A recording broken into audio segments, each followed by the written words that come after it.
My mission is to deliver human potential to create competitive advantage for my businesses, because I think HR people has been so long such an undervalued element of businesses, and I really want to bring the importance of this to the fore, because that's good for individuals, it's good for businesses, and it's good for society. Kim is a strategic human resource consultant and an executive coach with a focus on supporting SMEs.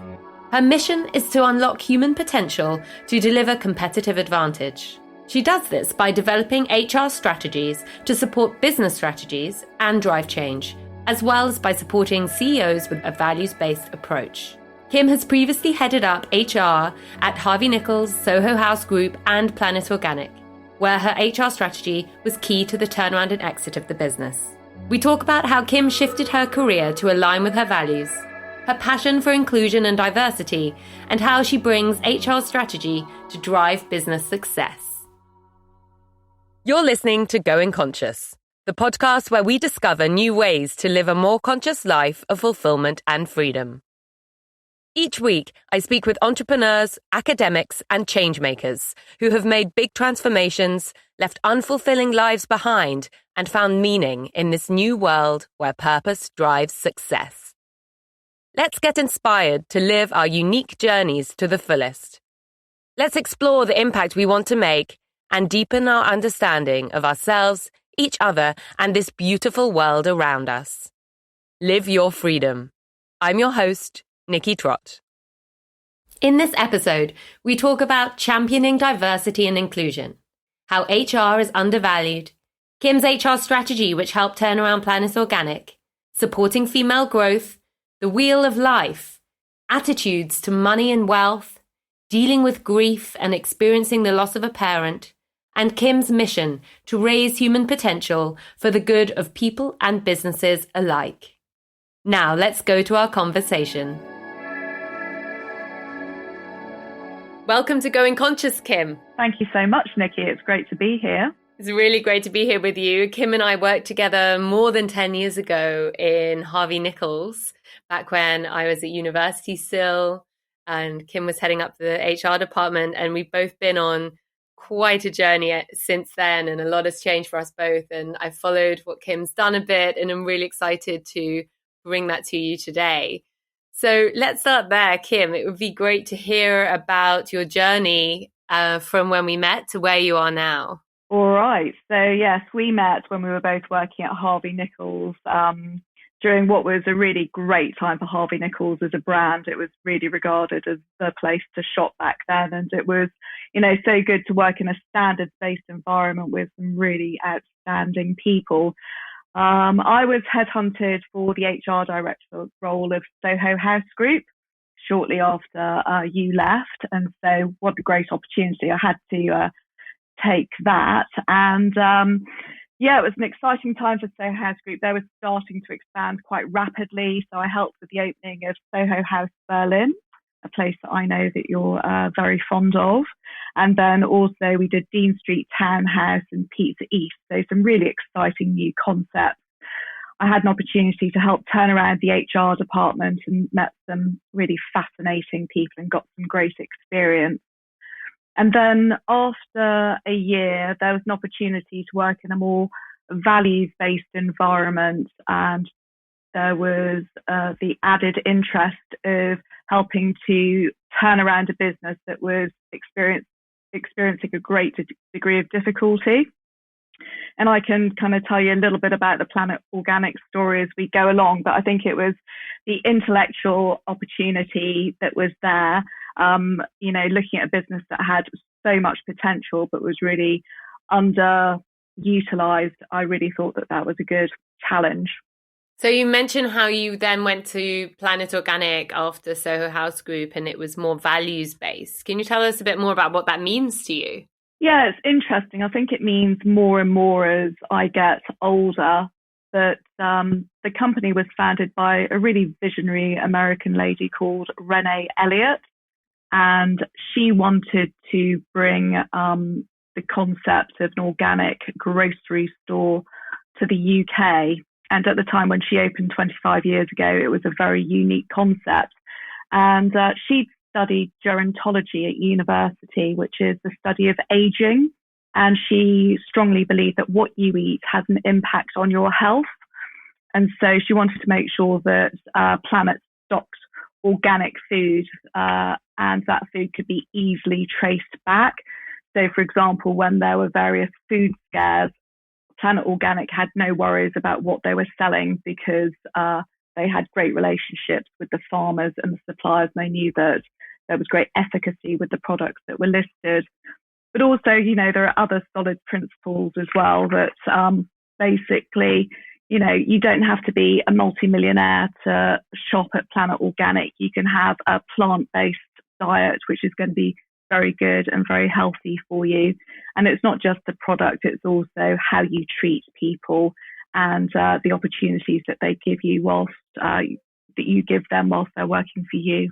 Yeah, so it's really what the company stands for, where the founder comes from, and feeling alignment with what the mission is and what they're trying to achieve. Yeah. And that so comes through with Planet. I also love Planet Organic, and as I mentioned to you, where I grew up in Muswell Hill, where my father still lives, there's a beautiful big Planet Organic there, and it's where we always go for lunch. And my dad, he's retired and he lives alone, and he has friendships with the people who work there. He goes in and they know his name, and it's really lovely and nice to experience that in London as well. Yes, I mean, that's one of the key points that I think differentiates Planet Organic from other stores, the level of customer service that we wanted to implement to differentiate it from others. So, being greeted on arrival, approached if you need help and really listened to, and, having the right product recommended for you rather than, having a sales advisor who's perhaps on commission and they're just kind of throwing products at you, and just really caring about people as well, because often that person at Planet Organic might be the only person that perhaps an elderly person might speak to all day. So it's really important that they're made to feel welcomed and they are friendly towards our customers. Yeah, absolutely. So from Planet Organic's struggling start when you first moved there, how did Planet Organic find its success, and what was the role for HR in your work within that? So when I joined back in 2010, I took over from a really great HR director, but her role had really been to try and stabilize the business because it was on the brink of bankruptcy. Just a little bit of backstory. A store had been opened in Fulham, which was in entirely the wrong location. So customers didn't know where it was, and the company was starting to lose money very rapidly. So a new CEO was brought in, and he decided that the way to stabilize the ship was to bring in a new commercial director. And Elizabeth moved on to a different role, and I took over. And one of the reasons why I decided to work at Planet was that Peter Marsh, the CEO, really believes in HR. And so the three of us sat down together and thought, what can we do to support the business strategy to really take Planet Organic to the next level and start to turn it around. And a lot of it hinged on the HR strategy. So we had this vision that customer service was going to differentiate the business, but also, setting out a structure of what the real issues were. And I think the company had kind of lost its soul a little bit. So there was an endemic absence and lateness issues. Staff turnover was stratospheric. Customer service, mystery shops were very poor. And there wasn't any recruitment methodology. There wasn't really any training in place. And there was no clear definition and celebration of its culture, which was such an important aspect, bearing in mind, it had great mission and great values. So we started to look at each of those areas in turn to start to turn it around. And so the low-hanging fruit to start off with is, with regard to customer service, making sure that you're hiring the right people with the right attitude. So having quite a stringent recruitment process. And once you start having warm and friendly people in the business, then start to set some standards. So putting people into a uniform and basically teaching them how to deliver great customer service, teaching them about the product so that they can speak knowledgeably to customers, and just putting in some standards around timekeeping and attendance so people know what the deal is. Because if they're not clear on that, then that doesn't really help very much. So that was kind of the starting point. And you mentioned, finding great people. And I think for most entrepreneurs, that's one of the hardest things. How do you recommend that we find really great people who align with our vision and with our mission and the purpose of our work? So what was quite interesting was that we found that by developing a really good careers website, which talks all about what it was like to work at Planet Organic and having representation on there from a diverse mix of people, that started to attract like-minded people to the business. Because, if you go onto one of these job sites, candidates are going to apply to about 50 positions at the same time. But if you make the effort to go to planetorganic.com, have a look at the careers website, these were people that really, really wanted to join our organisation. So as a candidate, if they went on there, they could see what it was like to work there, from testimonials of people working there as well. And they could also see the training and development opportunities. But we also started to develop the culture as well. And we realised that what was really important to us in terms of hiring people were people who worked well in teams, who really wanted to develop their knowledge about products and impart those to the customers, who had really warm and friendly personality so they could deliver great service. And then we had another ethos called Perfectly Done. So that was really about having a positive attitude, but also doing things properly. So something around slick operational execution. So we were looking for people who demonstrated all of these traits. So we assessed that during the recruitment process when people were invited in for trial shifts. That was an opportunity for us to assess them, but also for them to assess us to see if that was the right working environment for them, because it's not for everybody. And so when you made this change for yourself from Soho House to Planet Organic, was there anything difficult? Were there any kind of hard bits of that change or anything standing in your way? Yes, absolutely. So it's really interesting, actually, because when we spoke last week, Nikki, you said that one of your kind of key values and drivers is supporting female growth. And what struck me is quite interesting when I arrived at Planet was, despite having a female founder, it was such a male-dominated environment. So all of the buying team were male, all of the store managers were male, and there really wasn't much representation of women in the business. And what struck me as even more bizarre was when I spoke to the sales advisors. They were great. They were really powerful, strong women, but there didn't seem to be any role models for them. Or no clear career path to show that if you've got the right competencies, you can grow and develop. So what was very important for me was giving opportunities to everybody, not just women, but people with the right behaviour, to see that there was a career path to go from team member to team leader to duty manager to store manager, or that you could jump to roles within head office as well. So also giving them great training. So we developed a 3-day management development training program, so people could learn the skills of leadership, because that's often something that people don't have, and you can't become a leader, with mind reading. You do need the skills to do that. We developed a great apprenticeship program as well. And so what was interesting was, by the time I left, 6 out of 8 of the store managers were women, and the area manager who was in charge of all of them, she's a woman. And we also hired some great graduates into the buying team as well. And before we knew it, the majority of the buyers were female. And I guess to demonstrate how successful that was, our gender pay gap is 7%, which, although there is a gap there, it's much better than perhaps other organisations. So I was quite proud of that. And how did the culture change as the balance between the genders changed? It became, I think, warmer and friendlier and more supportive. When we were trying to implement the change initially, Linda, the commercial director, and I, we met quite a lot of resistance. I think perhaps there was a little bit of fear about changing the status quo, perhaps losing power as it was perceived.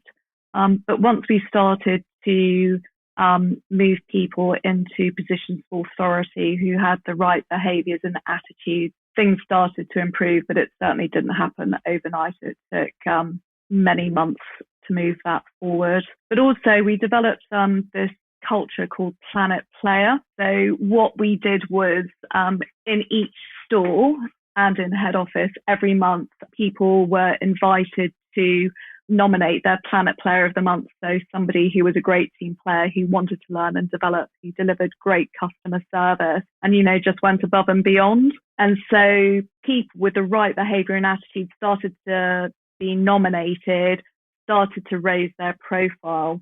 And the culmination of that every year was the Planet Party, where the Planet Players of the Year were announced. And becoming Planet Player of the Year was a really big deal because they'd go away on amazing holidays and have great experiences. So Pamela, for example, she won in 2019 and she went to India. And we've had other winners who went to help with the olive harvest on the founder's olive estate. So that was quite significant.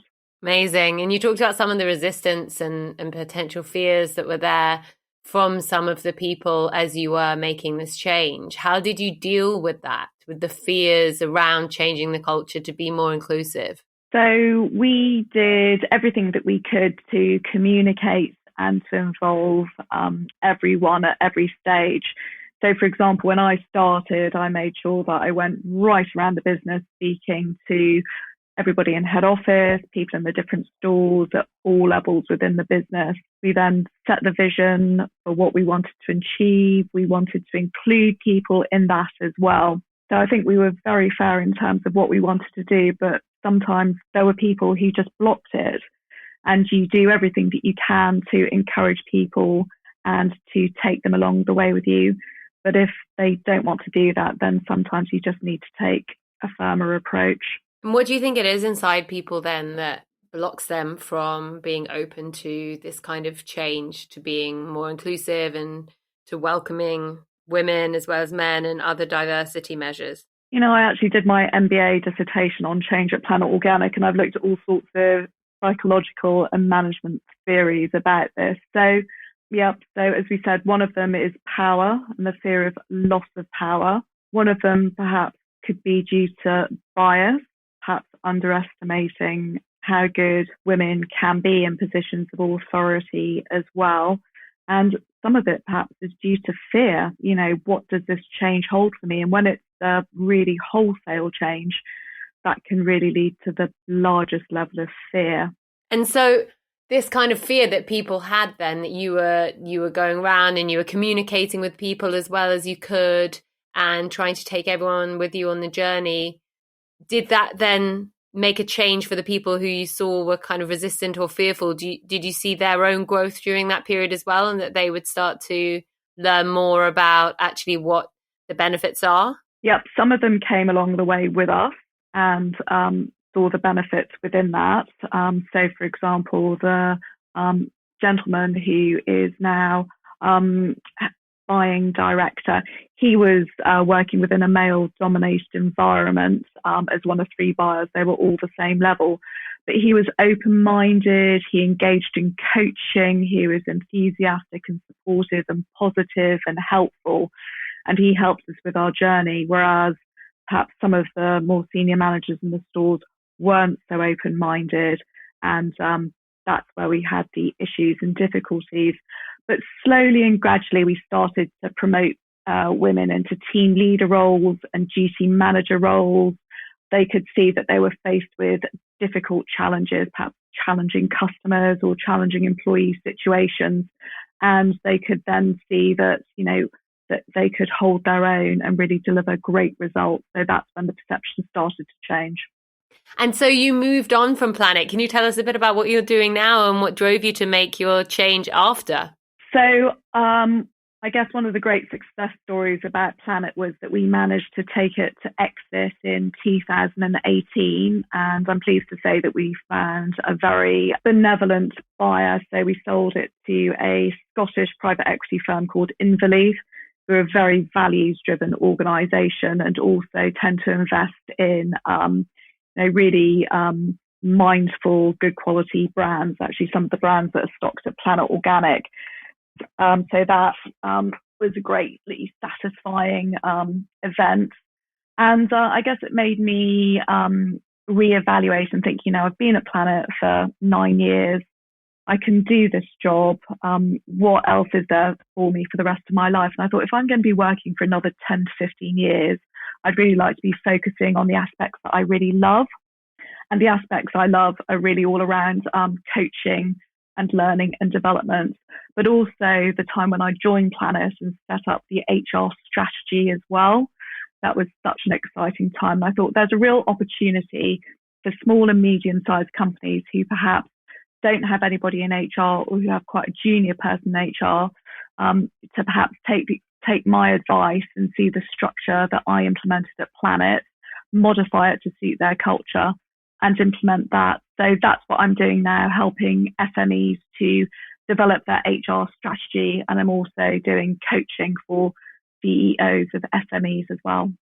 And how's this shift been for you then, from a brand which you love, but working for another brand to working for yourself? It's been really fantastic because I think I have the intellectual stimulation of facing a number of diverse challenges with different companies and their particular challenges that they face. So that's wonderful, not just being within retail or hospitality, but looking at different types of organizations as well.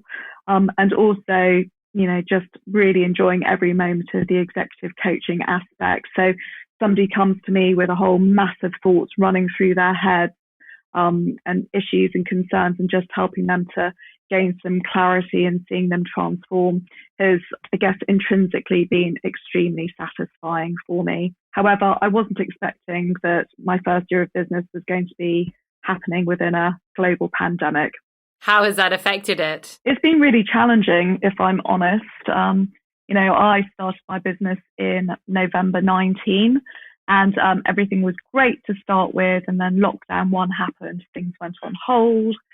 And then you come out of that and you build momentum. Then lockdown 2 happens. Everything's put on hold. And then you build momentum and lockdown 3 happens. And, trying to maintain resilience and positivity during that time has been really challenging. And I was speaking to another HR consultant who also gave up her HR director job to become a consultant. We had a really open and honest conversation because so much of work is involved in your identity.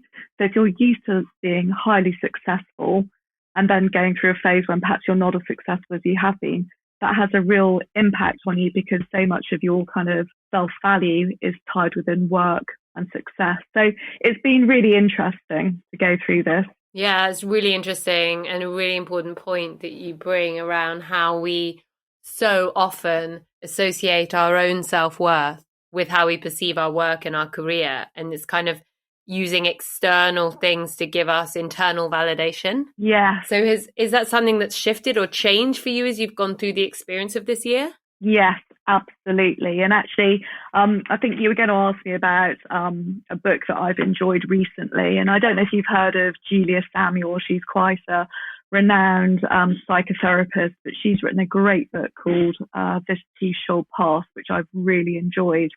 And she talks a lot about work and identity within that. And, she's saying work forges your sense of purpose, meaning, and identity, where your optimal self thrives. But, work can be difficult and that can kind of put you off balance. And, work is important, but there are so many other aspects of my life which are hugely important as well. My family and personal relationships, and having an opportunity to nurture them this year, I think has been important. I think as the pandemic progresses, everybody's realizing how important health is and mental health. So having the chance to look at that and realize that it's not all necessarily about work, I think people's views are changing as well. If you enjoy Going Conscious, please subscribe for a new episode every Wednesday. If you think your friends and networks would benefit from listening, please share this podcast of fulfillment and freedom with them. And if you listen on Apple Podcasts, please rate and review. It's great to read what you think, and your support makes a big difference. Together, let's grow our courage and tools to transform and live the lives we really want to. As well as creating Going Conscious, I work as a transformation coach and conscious brand consultant. I'm on a mission to help holistically maximize conscious entrepreneurs to drive positive changes for themselves, others, and the planet. I can help you to transition and level up personally, and I can help your brand grow and make a bigger impact.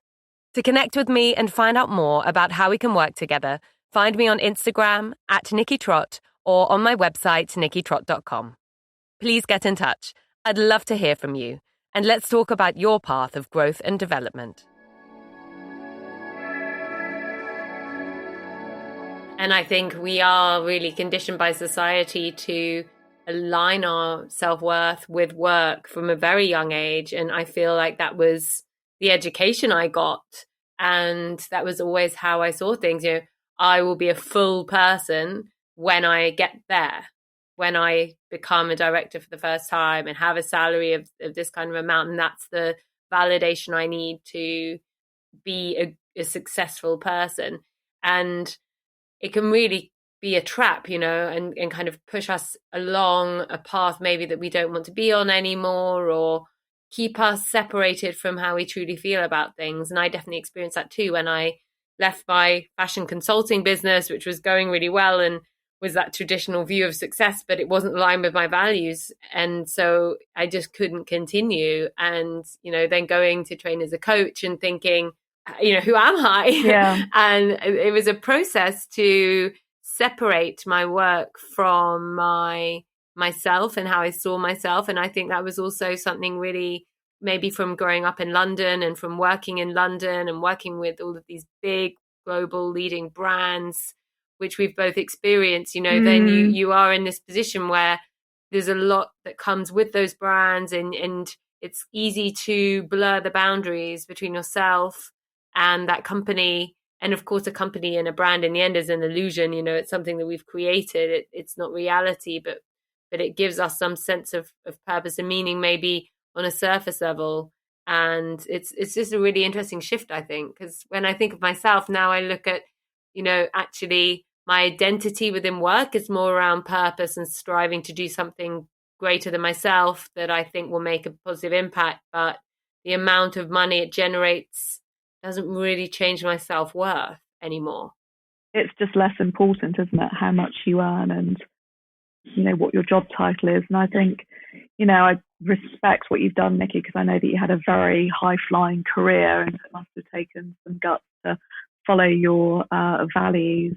And I think, there's definitely a paradigm shift going on. I was just thinking about another book that I'm listening to on Audible at the moment called How Will You Measure Your Life by Clayton Christensen. And he was somebody who graduated from Harvard Business School. I think he went to work for Boston Consulting Group, one of the best management consultancies around. And he ended up being a professor at Harvard Business School himself, which he basically says really aligns to his values because he's teaching the next generation of leaders how to be great leaders. But he also, interestingly, talks about when he graduated from his MBA, they used to have reunions every year, 5 years, 10 years, and how people would be throwing themselves into consultancy jobs because that was seen as the right job to have, and then moving on to really high-flying CEO positions, but then starting to hear about their relationships and marriages breaking down. I think one of his peers was the finance director of Enron, so people perhaps being led down a path of greed and non-compliance, just because that's the way that the world was becoming and the culture was becoming. And so his book, again, kind of teaches about really good values and the importance of having, a well-balanced life and making sure that you spend enough time with your friends and family so that you're a decent person and kind of you place appropriate value on what's really important. Yeah, absolutely.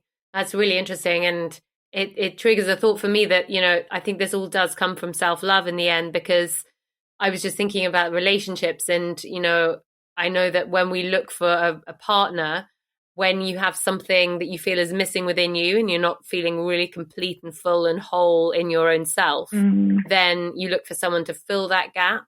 And in the end, the relationship breaks down because they probably also are, and you're not two whole people. And somehow I think that's the same, with career, where we have something that we feel maybe is missing within ourselves. Maybe there's self-love lacking, or confidence issues, or there's something that's not quite there, then we look for what's around us. Like, it can also be houses and cars, but a job, a title, a certain power or prestige to fill that gap within ourselves. Yeah, it's interesting. And, I love this model that people are like icebergs. You can only see about 20% that's above the surface. And then the 80% that's below the surface is, what you're made up of in terms of your values, your beliefs, your culture, your upbringing, how your parents spoke to you. You've got all of that going on below the surface, which, is fascinating.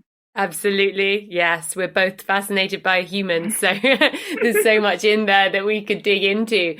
Yeah, absolutely. But, thank you for your kind words around my kind of move to values. And my response to that is to think, I chose the easy path. I chose living in a way which is free and fulfilling and happy. And it did take guts. But I think the guts are, I think it's around pulling yourself out of a system that you feel part of, that you're maybe scared to question, because if you really let it crumble, then you wonder what you believe in anymore, or what is the reality that you want to move within. Yeah.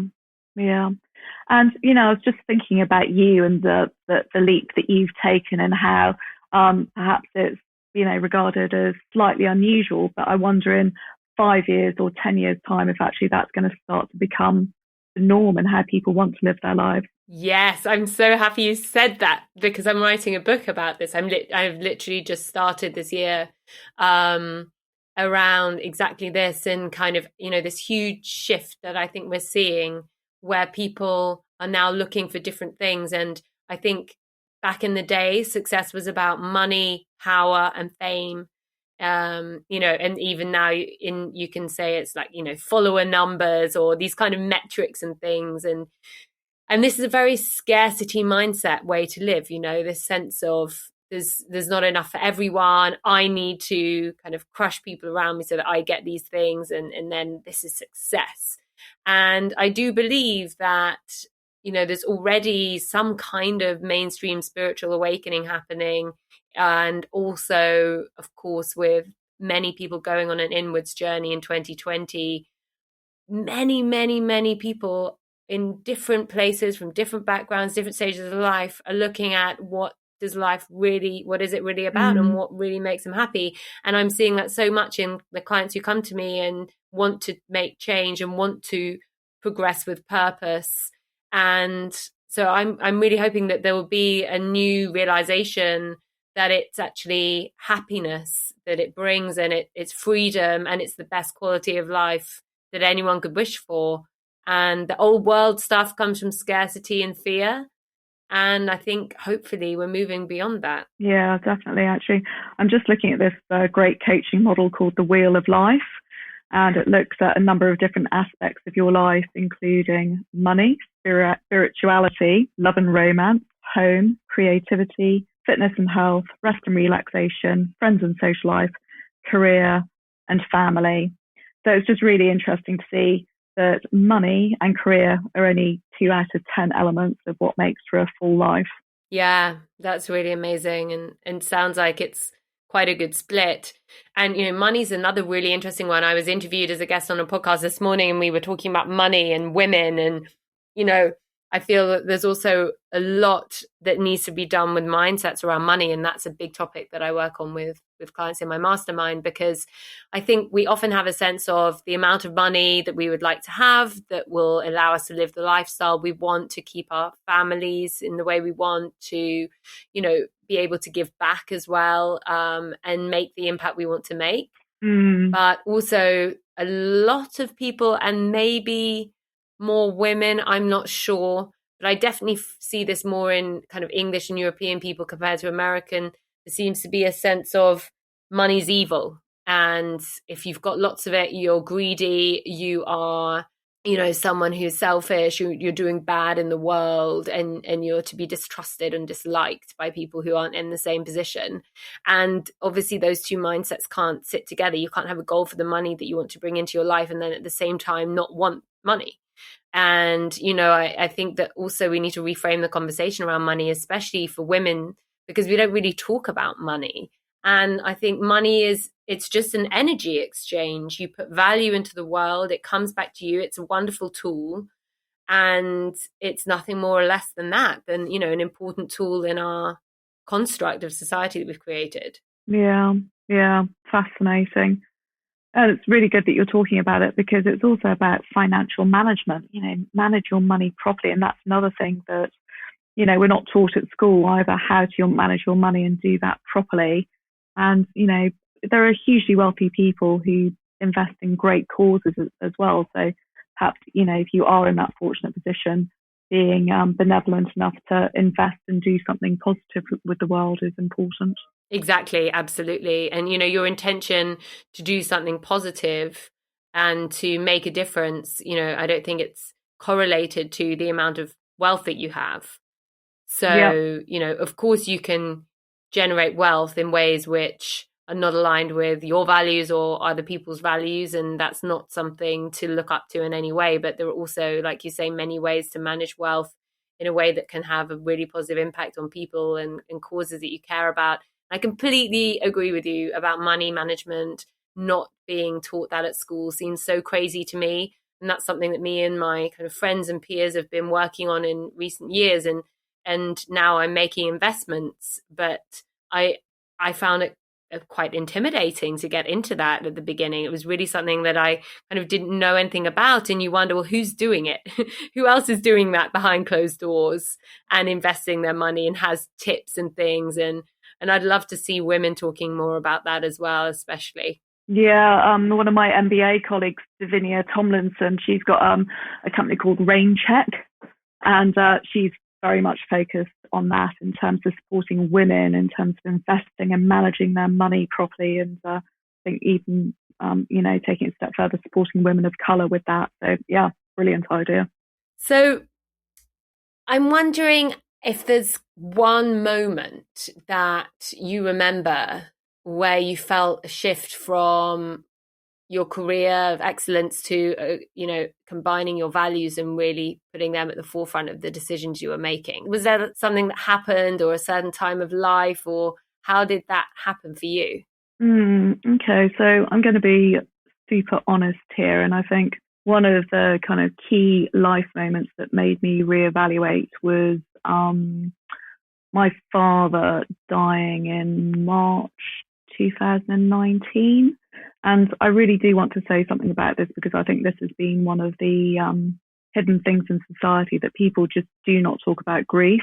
And, I can start to see it being discussed. But, when it happened to me, and I was really fortunate, I had my father for a very long time, I just really kind of didn't know how to deal with it or how to process it. But it also brought me to the realization that, if life is finite, make the most of it and make sure that you're really happy for the rest of your life.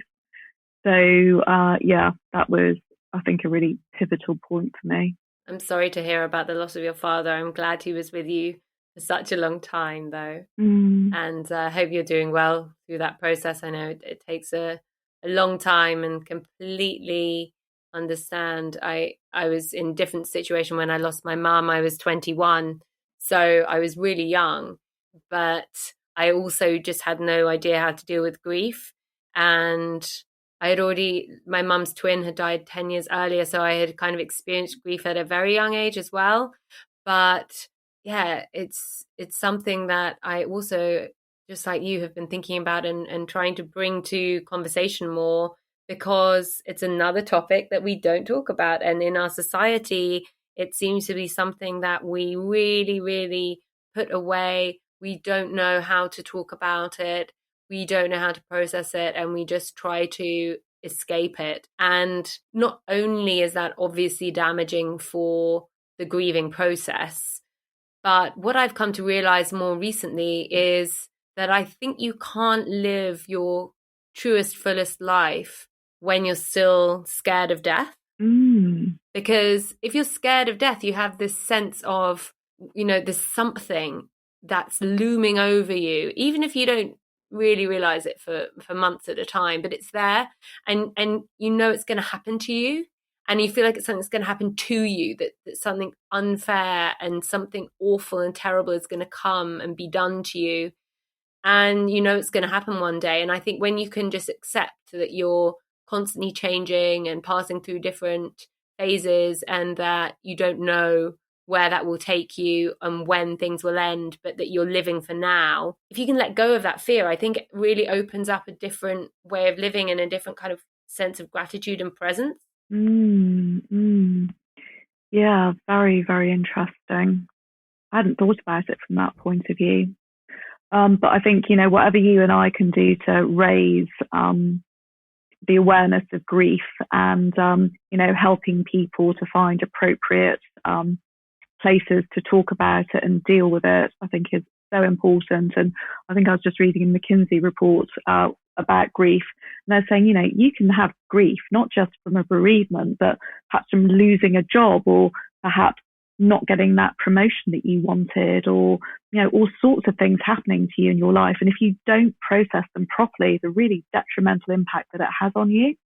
Absolutely, yes, that's such a good point. There's so many different types of grief in our life, which can be there, which can affect us. And absolutely, if we're burying it and not dealing with it, it will affect us, in so many psychological ways. Maybe we end up with a victim mindset. Maybe we end up with anxiety or stress or physical repercussions for all of this, as we know. So it's not a small thing. It's really a life-changing mentality shift if you can accept death and find a way to deal with it. It doesn't mean it's easier. It doesn't mean it's not sad. It doesn't mean that you don't miss someone you love.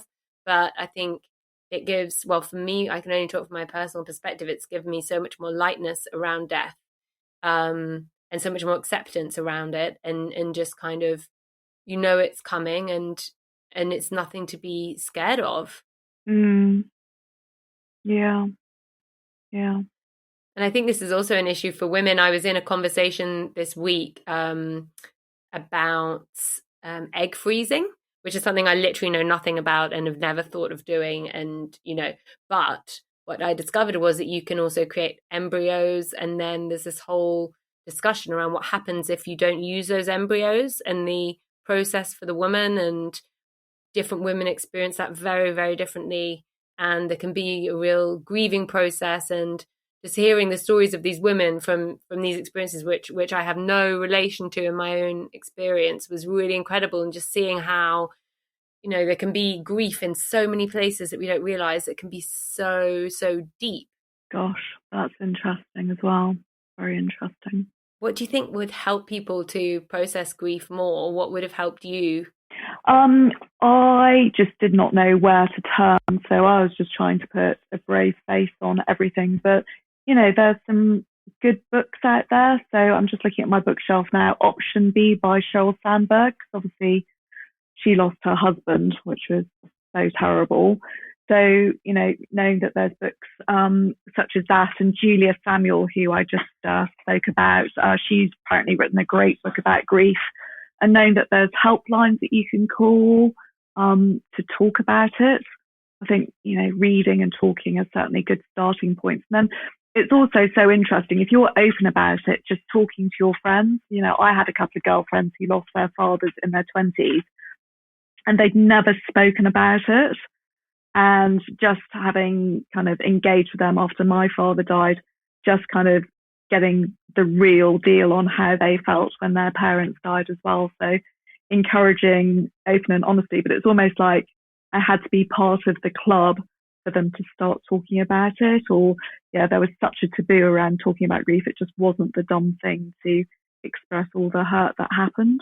Wow, that's incredible. So you really saw how your own experience and openness and sharing helped other people to process grief and issues and pent-up feelings from years and decades ago. Yeah. And I just remember it's really interesting. One of my girlfriends said that, she'd wake up in the morning and think, oh, it's another day. And then she'd just remember what had happened. And then that would just cloud everything. Yes. Yeah, that That's kind of haunting.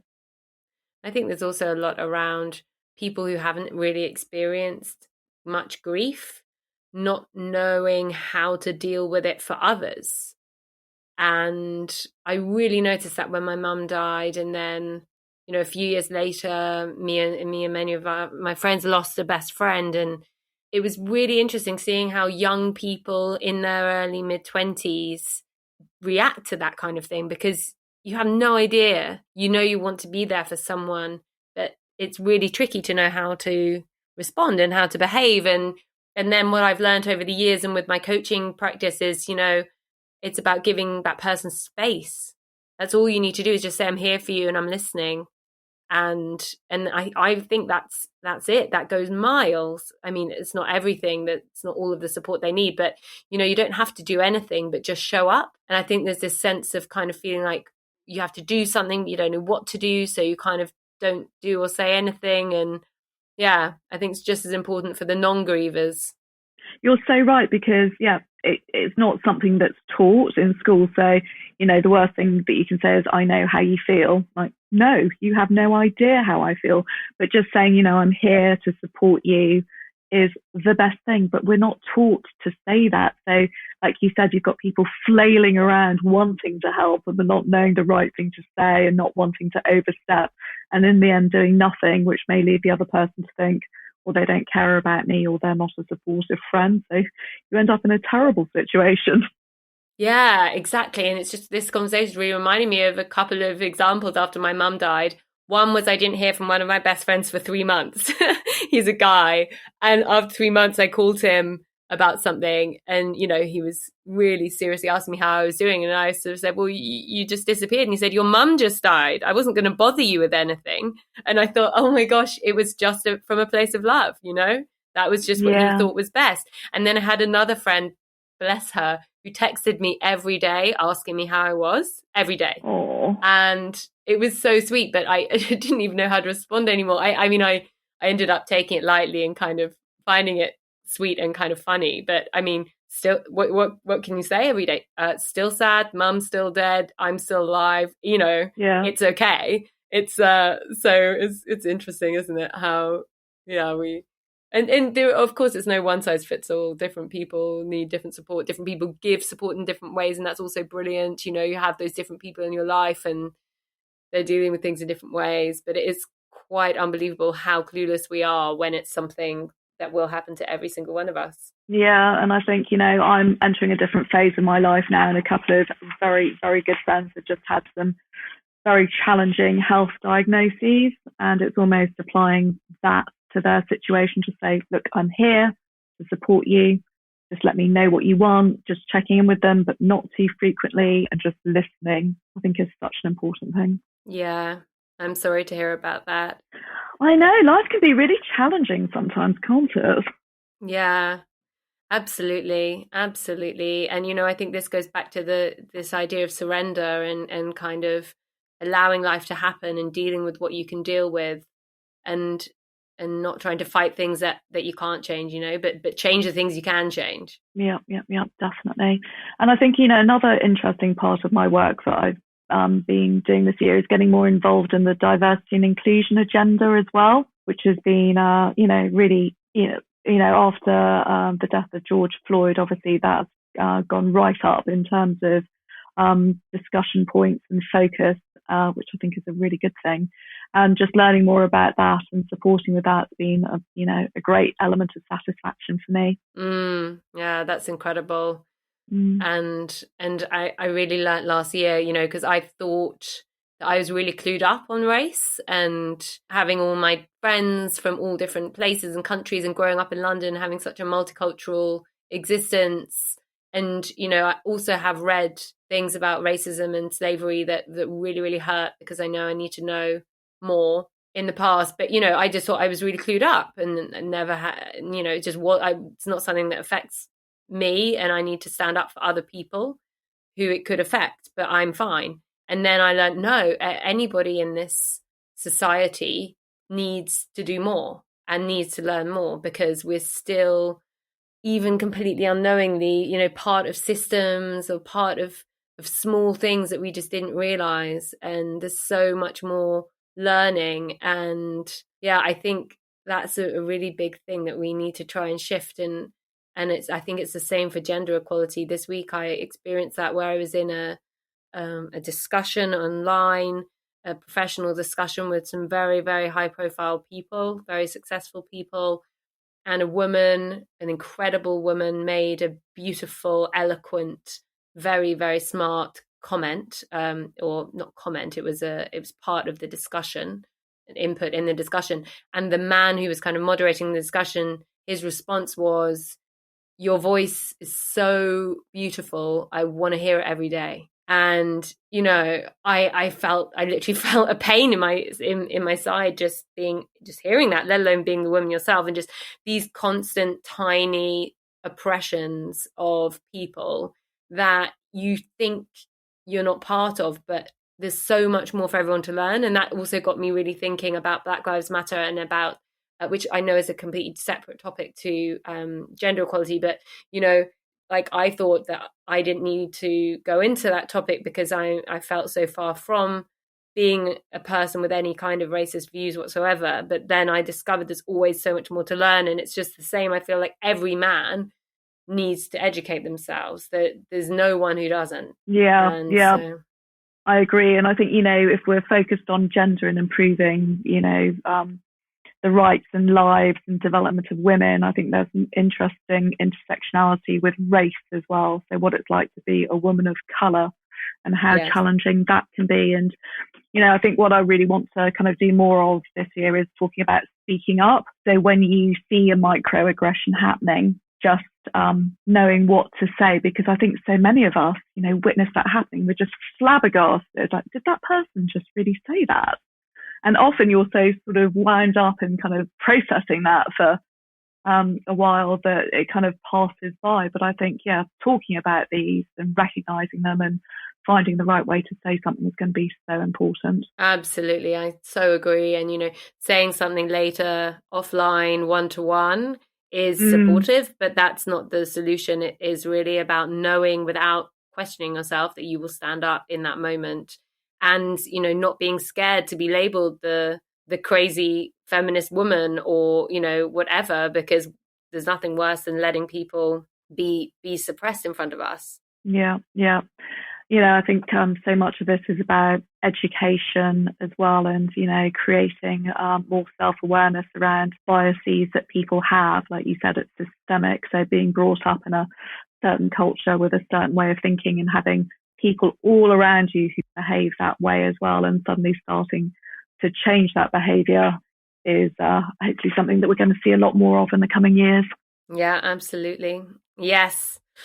Thank you so much, Kim. As we bring our discussion towards a close, I would love to ask you, what does personal success look like to you now, and how might this have changed across your career? Gosh.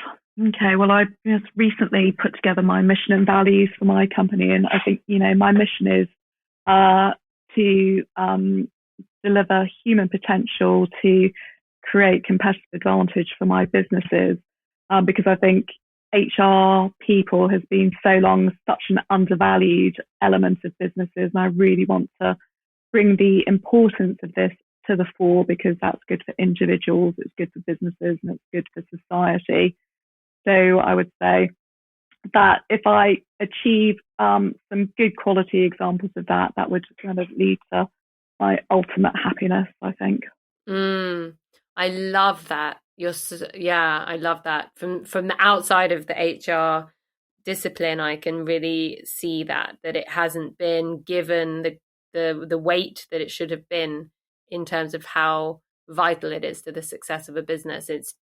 I hope that shift is happening. Is it something that you are seeing already? Yeah, it's really interesting. A couple of medium-sized businesses that I'm working with at the moment, the MD of one of them is somebody that I did my MBA with, and we had a really powerful HR lecturer, and I was in her seminar group, and she obviously heard me banging on about HR for a year. And so, we're putting in an HR strategy there, because she realizes how important, really vibrant HR strategy and culture is going to be in terms of driving her business, which is a social enterprise, forward.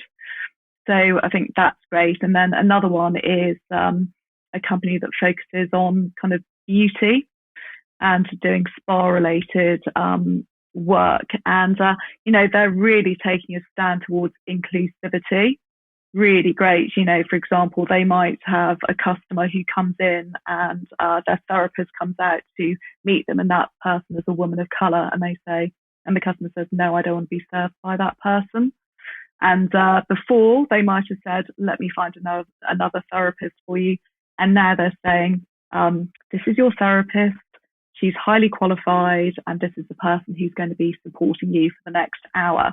They're really taking a stand. And so my work with them is all going to be about developing an inclusive culture around that, to support line managers, to support the people within their teams, to really grow this inclusive culture and really kind of put their money where their mouth is. Amazing. Sounds really, really great and so needed in business. I look forward to seeing how your impact will change some companies.